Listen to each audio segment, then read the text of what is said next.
In the last few years, it's become incredibly popular to talk about times where a player was offended, and then he went out and did something remarkable on the court in response. Two of the most obvious players you hear this frequently about are Michael Jordan and Kobe Bryant. With that being said, players have been taking things personally and using it as motivation, going all the way back to the early days of the league. Today, I have a story about the greatest winner in NBA history, in an instance where he took something personally and went out and achieved history in response. Now, as most of us all know, Bill Russell has more rings than fingers, as he won 11 championships throughout his NBA career. His Celtics dominated the 1960s like no team has ever dominated the league before or since. At one point, Boston had won 8 consecutive NBA titles, as they became the model of excellence within the game of basketball. It's easy to simply look upon that great success on a surface level, and just assume that the Celtics steamrolled the league as juggernauts and were never considered as underdogs during that winning era. But that's actually not the case at all. We pick up our story at the end of the 1967-68 season. It's the NBA Finals between Bill Russell and the Boston Celtics, and Jerry West and Elgin Baylor of the Los Angeles Lakers. Since Bill Russell was drafted, this was the 6th time that the Lakers and Celtics met up in the NBA Finals, and each and every one of those times, the Celtics had won the championship. Boston had an absolute stranglehold on this series, but that didn't mean that it didn't feel like the tides were changing. Although there was a gap between the Celtics and Lakers, the gap was closing, and it was closing fast. Bill Russell was just reaching his mid-30s, and the rumors of his eventual retirement were now fully underway. On the other hand, the Lakers were a much younger team, and their best player, Jerry West, was just reaching the prime of his career. After years of crushing the regular season, regularly finishing around 60 wins, Boston had slowed down a bit, and in the 1967-68 regular season, they finished with a 54-28 record, which was only slightly better than the Lakers' 52-30 record. Heading into the 1968 NBA Finals, people were expecting this matchup to be far more competitive than it typically was, and that's exactly what happened. Bill Russell and the Celtics eventually went on to beat these Lakers in 6 games. But it wasn't an easy 6-game series, as the average margin of victory was only 1.5 points per game.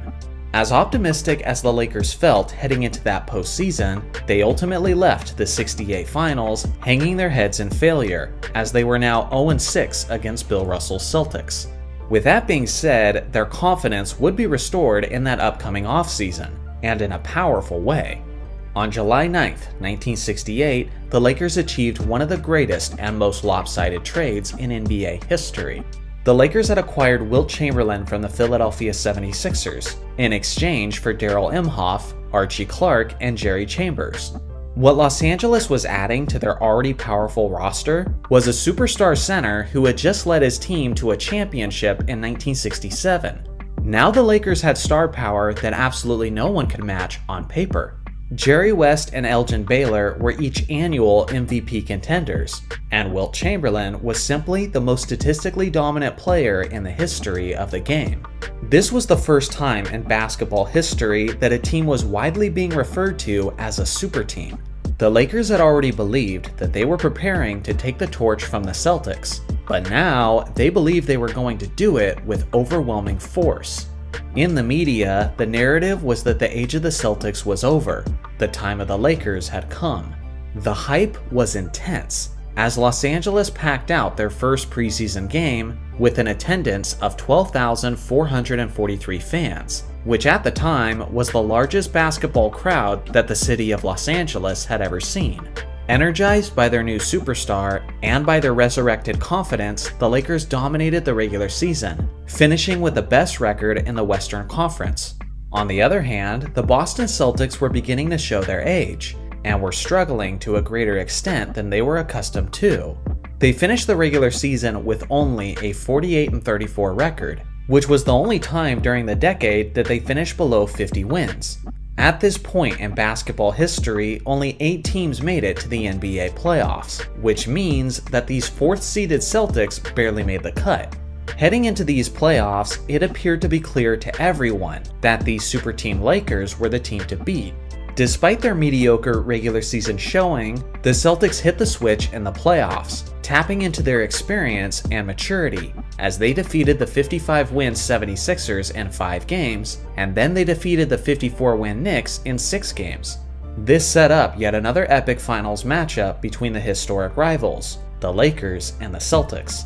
Now before this, the Lakers and Celtics had met up 6 times in the regular season, and the Lakers won 4 out of those 6 matchups, with the last victory for Los Angeles being a 35-point beatdown in Boston Garden, which took place roughly a week before the playoffs were set to begin. So not only did the Lakers have a better record, and not only were they clearly the more talented team on paper, but they had also been abusing the Celtics all season long.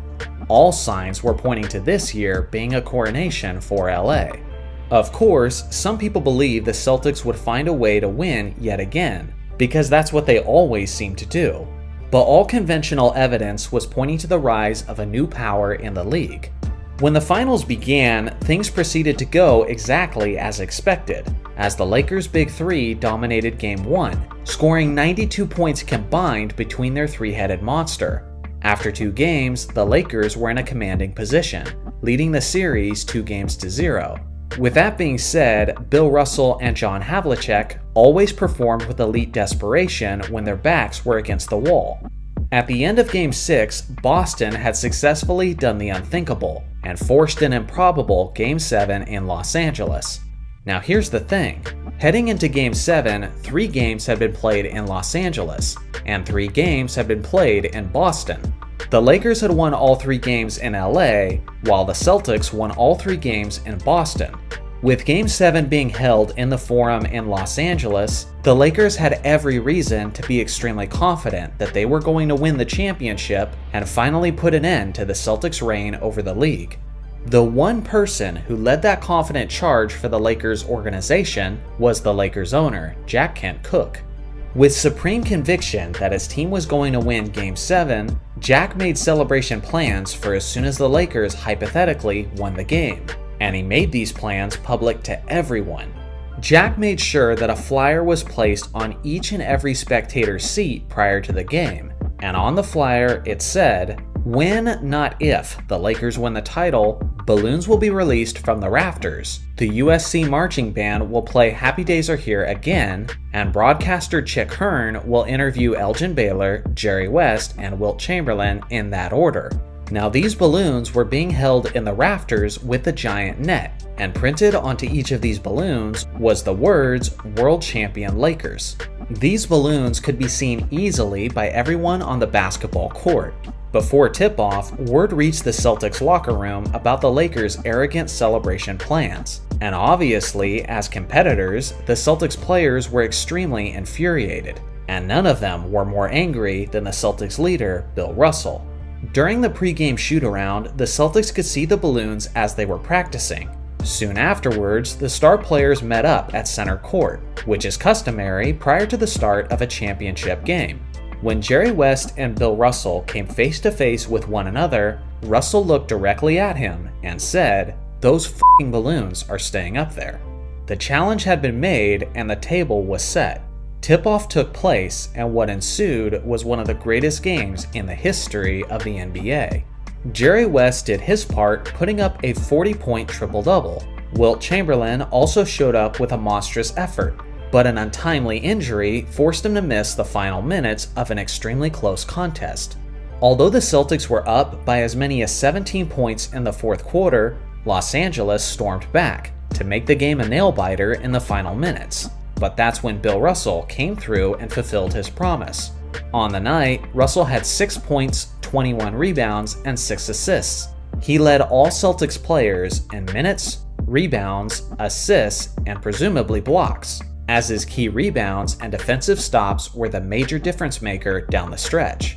When the buzzer sounded, the Celtics had done it yet again, as they defeated the Lakers for the 7th time in the NBA Finals.